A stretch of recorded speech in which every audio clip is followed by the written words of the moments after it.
Zdravím vás, priatelia, tu je pastor Doug Batchelor. Vitajte pri tomto špeciálnom programe, kde sa budeme rozprávať s veľmi špeciálnym hosťom. A je mi potešením mať tu dnes v našom štúdiu doktora Johna Scharfenberga. Doktor John, vitaj. Ďakujem. John je mojím priateľom, ale musím tiež v plnom rozsahu priznať, že tiež je novým členom nášho zboru Granite Bay Hilltop. Bol som taký fascinovaný jeho životom, prácou a príbehom, že sme ho pozvali k nám do štúdia a on sa s nami podelí o isté informácie, ktoré menia život. Predstaví nám 7 kľúčov k dlhšiemu životu. Doktor John má množstvo skúseností, je lekár, nutričný špecialista a už roky je profesorom v oblasti výživy na univerzite v Loma Linde. Vyštudoval fakultu verejného zdravotníctva na Harvardskej univerzite, bol tiež riaditeľom Centra zdravotného vzdelávania Pacific Health v Bakersfielde. Už som tam bol a osobitne sa zaujíma o zdravie a dlhovekosť. Nespomenul som, že si pracoval aj v San Bernardine. Bol som šéfom krajského oddelenia zdravotníctva v San Bernardine. To je jeden z najväčších krajov v Kalifornii. Geograficky áno. Je to najväčší kraj, úžasné.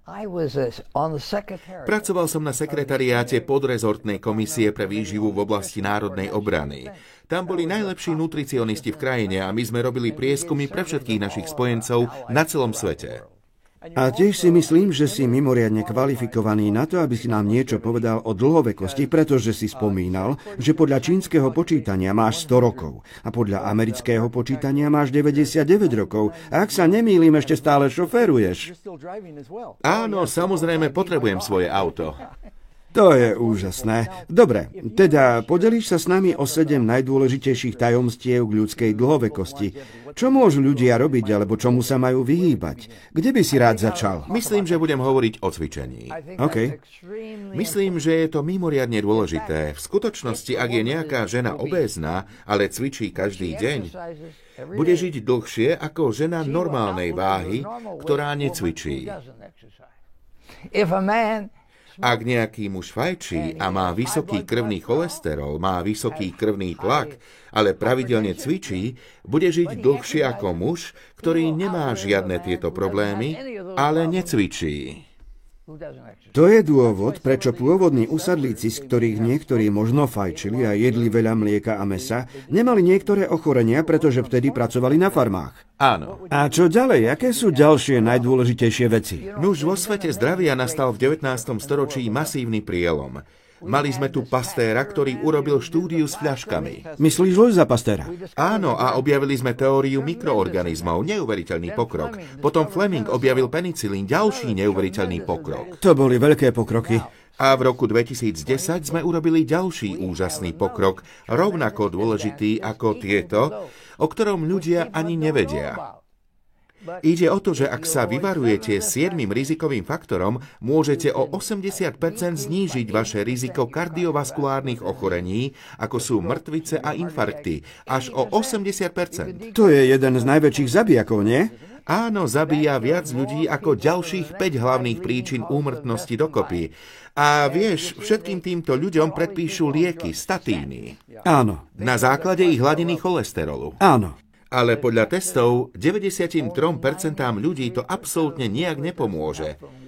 Ale u 7% áno, pretože majú srdcové ochorenia. Naším problémom je, že nevieme, kto ich má a kto nie. Nasadzujú sa podľa hladiny cholesterolu, ktorá je zlým indikátorom aterosklerózy. Čiže to všetko by sa dalo ovplyvniť zmenami v životnom štýle. Áno, mali by sme ich zosumarizovať, ktoré to sú. OK. Tabak, OK. alkohol, OK. nečinnosť, nadváha, Jop. príliš veľa mäsa a cukru. Áno. Potom k tomu pridali vysoký krvný tlak a vysoký cholesterol v krvi. Áno. Ale o tie by sme sa nemuseli báť, ak by sme nemali prvých 5, pretože to ich pomáha znižovať. Takže jedna z najdôležitejších vecí je cvičiť a tiež byť opatrný v tom, čo jeme a vyhýbať sa čomu? Živočíšnym produktom? Nuž áno, vegetariáni žijú podstatne dlhšie ako ostatní ľudia. Áno. V Kalifornii urobili štúdiu vo všeobecnej populácii zameranú na mužov. Skúmali, koľko percent z nich sa dožilo 85 alebo viac rokov. U vegetariánov to bolo 48,6%. Ale u ostatných populácií to bolo len 19,5%. Takže 48% vegetariánov žije dlhšie ako 85 rokov, ale len 19% nevegetariánov. Presne tak. Ženy sa dožívajú viac ako muži, takže u žien vo všeobecnej populácii to bolo 39,3% tých, ktoré sa dožili 85 alebo viac rokov, ale pre vegetariánky to bolo 60,1%. Takže z toho vyplýva, že ak som vegetarián, budem mať menej ochorení a budem žiť dlhšie. Presne tak. Ak si správne spomínam, Biblia hovorí, že to bola pôvodná ľudská strava vegetariánska. Takže ako by sme boli nadizajnovaní na takú stravu a ak budeme kooperovať s týmto dizajnom, budeme žiť dlhšie. To je pravda. Takže hovorili sme o dôležitosti cvičenia. A rozhodne s tebou súhlasím aj v tom, že by sme sa mali zdržiavať jedenia všetkého. Ako to povedať? Čo malo matku? Ja som vegetariánom už asi 35-40 rokov a dúfam, že keď budem mať 99 rokov, budem sa cítiť a budem vyzerať tak, ako ty teraz. Nuž, je zaujímavé, že americká kardiologická asociácia povedala, znížte príjem mäsa, vyhnite sa všetkému mäsu. V roku 2015 povedali, že vegetariánska strava je najlepšia strava, je optimálna strava. Povedali to, ale svet a americká populácia sa stávali proti tomu. Takže to potom zmenili a povedali, jedzte viac ovocia a zeleniny. Už nehovorili o mäse alebo vegetariánskej strave, ale nahradili to vieš čím? Povedali, obmedzte nasýtené tuky. Áno. Nasýtené tuky by nemali tvoriť viac ako 5 až 6% vašich kalórií, ale poviem ti tajomstvo. To znamená jesť vegetariánsku stravu. Presne tak. Myslím, že je vtipné, keď nasadneš do lietadla a podajú ti balíček orieškov, na ktorom je napísané bez cholesterolu. Veď všetky orechy sú bez cholesterolu, či nie? Áno. Takže dobrý nápad je nejesť nič, čo zvykol chodiť, plávať alebo lietať. A budeme v bezpečí, že? Áno, mám tu taký graf, ktorý vám chcem ukázať. Jasné. Je to veľmi fascinujúce. Ukazuje, čo obsahuje nasýtené tuky. Červená znázorňuje nasýtené tuky, OK? Čo ich má najviac? Kokosový olej. Ale našťastie my tu kokos nepestujeme, takže ho príliš veľa neskonzumujeme. Ale ďalej je to mäsový tuk a mliečny tuk, teda živočíšny tuk. A ďalšia vec, ktorú tu nemám v zozname, je čokoláda. Áno. Tá má tiež vysoký obsah nasýtených tukov, ale nemali by sme používať maslo a mäsové tuky, ako je bravčová masť, slanina a tak ďalej. Takýmto veciam by sme sa mali vyhýbať. Musíme sa toho vyvarovať. Áno. Mali by sme prijímať dve esenciálne mastné kyseliny tu, modrú a zelenú. Modrá je kyselina linoleová, tá je vo väčšine rastlinných tukov, tá je dobrá. Ale zelená je alfa-linolénová kyselina, tá sa nenachádza v mnohých potravinách. Nájdeme ju v ľanových semienkach. OK. Ale treba ich pomlieť, inak iba prejdú cez teba a nezískaš z nich žiaden olej. Tieto kyseliny telo nevytvára a my ich potrebujeme na život. Takže mali by sme jesť veľa rastlinných plodín, ovocia a získame tieto tuky, ktoré sú pre nás prospešné.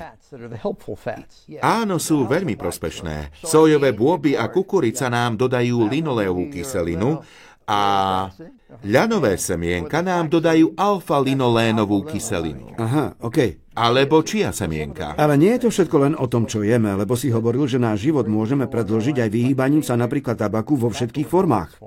Áno. Samozrejme, tabak aj tak nemá žiadnu nutričnú hodnotu. Ak človek vypije víno, možno z neho získa nejaké vitamíny, ale ani alkohol nie je dobrý. Tak dobre, poviem ti niečo o najnovšej štúdii o alkohole. OK. Doktor Max Griswold na univerzite vo Washingtone urobil štúdiu v 195 krajinách. Bola to najväčšia štúdia, akú kedy urobili. Financoval ju muž, ktorý býva hneď za tamojšou univerzitou, Bill Gates. OK. On financoval túto štúdiu a Max Griswold chcel zistiť, aké množstvo alkoholu je bezpečné. Bežne sa tvrdilo, že jeden pohárik denne pre ženu a dva pre muža sú možno v poriadku. Ale jeho štúdia ukázala, že žiaden. Nula. Neexistuje množstvo, ktoré by bolo bezpečné. Pritom on sám spoločensky popíjal, takže chcel vedieť, koľko je bezpečné. Teda nebola to tendenčná štúdia, bol objektívny. Áno, a povedal, že kvôli tej štúdii prehodnotil svoj životný štýl. Zistil, že bezpečná je len nulová hladina. Je známe, že aj keby v alkohole bola nejaká vitamínová hodnota, negatíva alkoholu ju prevážia, takže všetok je nebezpečný a zvyšuje riziko rakoviny. Áno. Roky sa tvrdilo, že trochu alkoholu môže pomôcť s cirkuláciou krvi, ale zistili, že spôsobuje rakovinu. A to ani nehovorím o tom, že alkohol vytvára závislosť, teda negatíva prevažujú. Áno, alkohol je veľkým problémom pri vzniku rakoviny prsníka. OK. U žien stredného veku a tak je to veľmi dôležité, musia sa zbaviť alkoholu. No a keď prejdeme na pozitívnu nôtu, keď už hovoríme o pití, čo by sme mali piť? Mali by sme piť vodu. Nie pri jedle, ale medzi jedlami. Áno. Voda by mala byť hlavná. Áno. Existuje komisia, panel, taká skupina, ktorá sa schádza, aby zistila, ktoré riešenia sú pre nás najlepšie, a ona hovorí, že voda je najlepší nápoj. Samozrejme. No v Amerike ideš do typickej fast food reštaurácie alebo ideš do potravín a tam majú asi 90 rôznych vecí na pitie. No je v nich nie len že veľa cukru, ale dnes v mnohých aj veľa kofeínu. Áno. A veľa Američanov popíja sladené perlivé nápoje, čaj, kávu, veľmi silné kofeínové nápoje. Ľudia sú potom ako si prestimulovaní. No mali by sme byť opatrní, aby sme to aj s dobrými vecami neprehnali. Áno. Lebo príliš veľa je zlé, aj príliš málo niečoho je zlé. Tak napríklad voda. Áno. Je dobrá, ale môžeš z nej vypiť také množstvo, že ti zníži množstvo sodíka v krvi a z toho ti napuchne mozog, čo ťa môže zabiť. Áno. Môže ťa to zabiť, lebo ti opuchne mozog. Mali sme takýto prípad u nás v Sakramente. Istá žena bola v rádiovom programe, v ktorom súťažili, kto dokáže vypiť čo najviac vody a udržať ju v sebe. A tá pani zomrela. Áno, to sa môže stať. Vypila príliš veľa vody. Znova opakujem, cvičenie je skvelá vec. Áno. Ak necvičíme dosť, skôr zomrieme. Áno. Každá hodina cvičenia ti pridá 3 hodiny života. Každá hodina cvičenia mi pridá 3 hodiny života? Áno, vyplýva to z harvardskej štúdie. Chcem s tým začať hneď teraz. Je dobré predĺžiť si život. Ale pozor, príliš veľa cvičenia skracuje tvoju dĺžku života rovnakým spôsobom. Vážne? Môže sa to prehnať? Môže sa to prehnať. A veľa ľudí o tom nevie a nerád to ľuďom hovorím, lebo väčšina ľudí nemá dosť cvičenia. A chôdza je dobrým cvičením, že? Chôdza je dobrým cvičením, áno. Je lepšie ísť dole kopcom na lyžiach, alebo radšej veľa chodiť? Chodiť. Ja osobne verím v užitočné cvičenie. To je slovo, ktoré používam. Záhradníčenie, farmárčenie? Záhradníčenie, áno. Užitočné cvičenie, chápeš? Áno. A myslím si, že je veľmi dôležité začať takto cvičiť v strednom veku. Áno. Nie až tak u mladých či starých ľudí. Potrebujú to ľudia stredného veku. Štúdie o Alzheimerovej chorobe preukázali, že cvičenie v strednom veku pomáha znížiť jej riziko. To je veľmi dôležité. Som ešte v strednom veku, alebo už som starý? Chcem si znížiť riziko Alzheimerovej choroby. Od 40 do 70. OK, takže stále tam patrím. Áno. Ešte je nádej. Áno. Takže sme hovorili o dôležitosti dobrej stravy. Zelenina, ovocie, obilniny, orechy, správne tuky, vyhýbanie sa mäsu vo všetkých formách, ako som pochopil. Spomenul si, že maslo je zlé. Teda je lepší margarín či vegánske imitácie masla? Áno, sú oveľa lepšie, ale záleží, ako je vyrobené. V minulosti ho vyrábali hydrogenáciou a vytvorili transmastné kyseliny, ktoré nie sú dobré. Áno. Ale dnes sa väčšinou vyrába procesom emulzifikácie, kedy sa oleje navzájom zmiešajú bez hydrogenácie. Takže treba používať nehydrogenované. Áno, lebo pri hydrogenácii vznikajú transmastné kyseliny a dnes sa to musí uviesť v popise výrobku. Ja som závislý na arašidovom masle a viem, že veľa arašidových masiel je hydrogenovaných, takže si vždy kupujem iba naturálne arašidové maslo a zistil som, že moje telo ho strávi oveľa ľahšie. A ako dôležitý je odpočinok pre dlhovekosť? Odpočinok je dôležitý. V Brazílii bola vykonaná štúdia, pri ktorej zistili 4 hlavné faktory dlhovekosti a odpočinok bol jedným z nich. A aký je dostatočný spánok? Malo by to byť 7-8 hodín? Áno, 7-8 hodín za noc. Vraj chodíš spávať so sliepkami, je to pravda? Áno, chodím. O 8 alebo 9 večer som už v posteli. Áno? Ale vstávam o 4 ráno. Takže si v noci dobre odpočinieš? Áno. OK, to je dobré. Hovoríme hlavne o praktických veciach, ako je jedlo, cvičenie, voda. Ale aké dôležité je mať pozitívny prístup k životu? Nuž, stres je negatívny faktor, ale až tak veľmi sme ho neskúmali, lebo nevieme, ako ho zmerať. Takže nevieme, či je to jeden stres, alebo 10 stresov, alebo aký stres. Stres sa nedá kvantifikovať. Zatiaľ nevieme, ako na to. Áno. Ľudia prežívajú stresujúce situácie, ale keď veríme Boha, môžeme zložiť stres na neho a nájsť pokoj. Nejde ani tak o stres ako taký, ale o našu reakciu na stres. Takže tak to je. Tá je faktorom. Takže treba mať pozitívny prístup k životu a mať vieru. A ak máme vieru, môžeme mať v sebe pokoj, aj keď v živote sú skúšky. To nám môže pomôcť k dlhému životu. Áno, to je pravda. To je dôležité. O aké ďalšie tajomstvá dlhovekosti sa s nami môžeš podeliť? Nuž, jedna z vecí, o ktorých sa nehovorí, sú problémy v detstve. Áno. Traumy v detstve, skrátka ACE. Ak máš 6 nepriaznivých zážitkov v detstve, môže ti to skrátiť dĺžku života o 20 rokov. Čo by medzi ne mohlo napríklad patriť? Zanedbávanie svojich detí, emocionálne. Áno. Ak ste absolútne nad vecou v domácnosti a nevenujete im pozornosť. Potrebujú lásku a pozornosť. Áno, alebo ďalší faktor je nedostatok jedla. Áno. Ak ste chudobní. Ak sú podvyživené, chudobné v mladosti, to môže skrátiť ich život. Alebo ak niekto v rodine má duševné problémy, alebo niekto v rodine ide do väzenia. To všetko sú nepriaznivé zážitky v detstve. To vytvára stres v mladosti, ktorý potom ovplyvňuje ich dlhovekosť. Ovplyvňuje to rozvoj ich ochorení neskôr v živote. Je veľmi zaujímavé, ako väčšina ochorení, ktoré má človek v dospelosti, začína v detstve.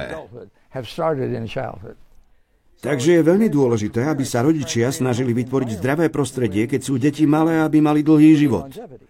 Áno, je istá skupina mladých ľudí, ktorí sú odolní a dokážu prekonať zlé následky, ak majú dobrých mentorov, náboženské spoločenstvo, alebo ľudí, ktorí ich berú viac do prírody, kde trávia čas vonku aktivitami. To je skvelé. Je pre nás výzvou skamarátiť sa s deťmi, ktoré môžu byť v týchto vysoko rizikových situáciách, byť im dobrými mentormi, dostať ich do zdravého prostredia a môžeme im tým predĺžiť život. Presne tak. Pochopiť, ako mozog funguje v ranom detstve, je extrémne dôležité. To je miesto, kam verejné zdravotníctvo musí investovať peniaze, aby sa zaistilo, že tieto deti majú dobré podmienky. Takže sme hovorili o veciach, ktoré treba urobiť na predĺženie života, o vyhýbaní sa tabaku a alkoholu. Ale zdá sa, že problém je aj obezita. A jedným z veľkých zabíjakov dnešnej doby je aj cukrovka a zdá sa, že už prerástla do epidémie. Ale pri odstránení tých 7 rizikových faktorov sa výskyt cukrovky zníži o 88%. Iba tým, že sa dodržiavajú zásady stravovania a zdravého životného štýlu. Životným štýlom. Áno. Takže niektorí ľudia sa môžu zbaviť cukrovky, niektorých typov. Vieme, že sa jej dá zbaviť. Takisto sa dá zbaviť aj aterosklerózy. Naozaj? Áno, je jeden doktor v San Francisku, ktorý nazbieral pacientov s upchatými koronárnymi cievami a krmil ich vhodnou stravou. Dával im balíky s jedlom ku dverám celý rok a potom ich testoval. A výrazne sa im znížila ateroskleróza v koronárnych cievach. Tým, že im zmenil stravu. Poznám ľudí, ktorým to bolo diagnostikované a prešli na správny režim. Začali cvičiť a zdravo jesť. A ich cievy sa vyčistili. Počul som svedectvá od ľudí, ktorí mali takéto skúsenosti.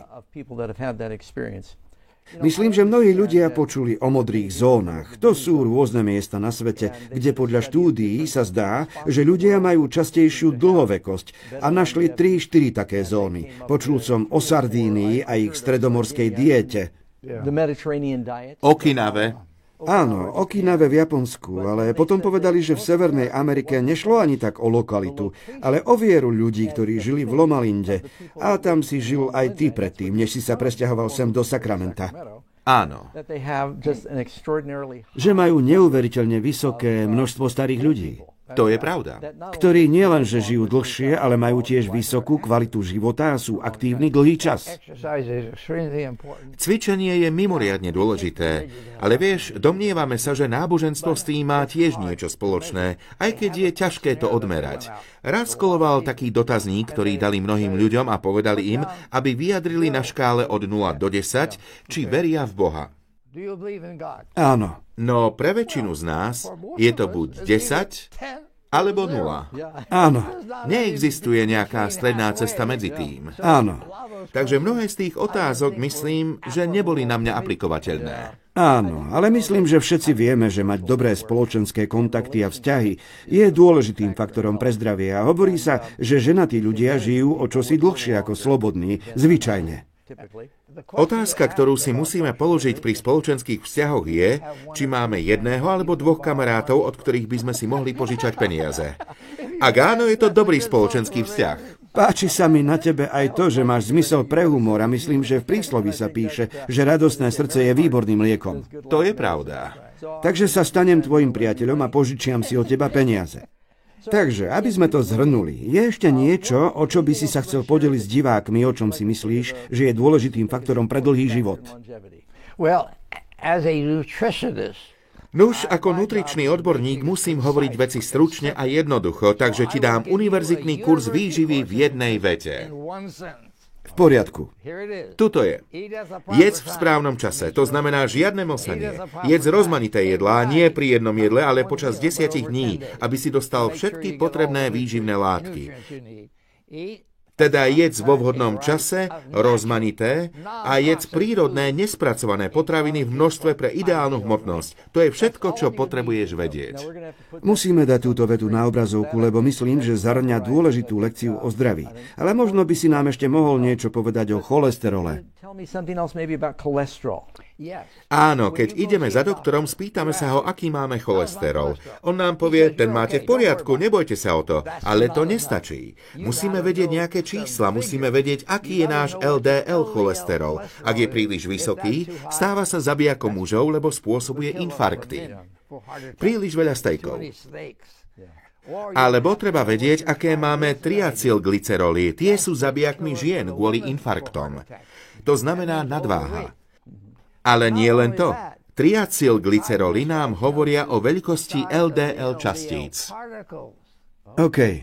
Sú 2 typy LDL častíc. Jedny sú ľahké, vznášajúce sa. Ak tieto sú vysoké, máme dvojnásobne vysoké riziko srdcového infarktu. Ale ak máme vysoké tie malé, denzné častice, máme až 7-násobné riziko infarktu. Wow. Ale ak triacylglyceroly majú hladinu vysokej normy, je 90% šanca, že naše LDL častice sú zlého typu. Malé, denzné, ako majú diabetici. Takže ktorý cholesterol je dobrý? HDL, hovorí sa, ale nie je až taký dobrý, ako si myslíme. Mnohí si myslia, že nejako neovplyvňuje srdcové ochorenia. To je dobre vedieť. Myslím, že ľudia to potrebujú počuť.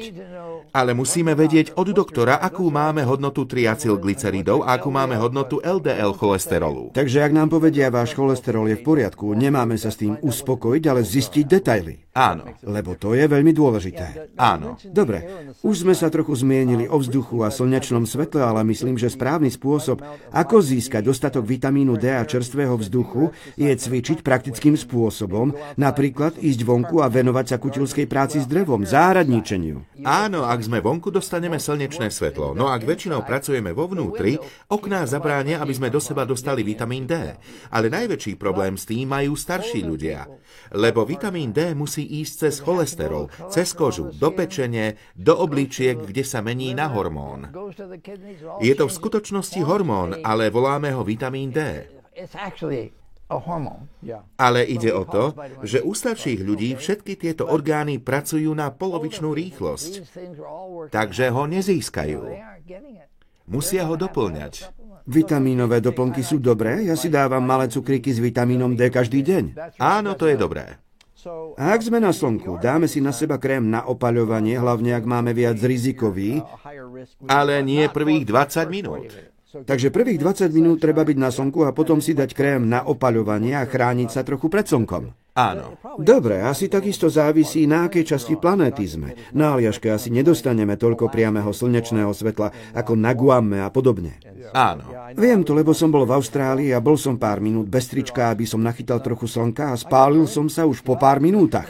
Vieš, všetci, čo žijú severne od Washingtonu DC alebo New Yorku, všetci tí ľudia majú nedostatok vitamínu D. Prakticky všetci. Ak neberú doplnky. Ak neberú doplnky. To je veľmi nápomocná informácia. V tejto dobe častejšie hovorím s ľuďmi, ktorí sú úplní vegáni, nejedia mlieko ani vajíčka. Ako dostanú svoj prísun vápnika?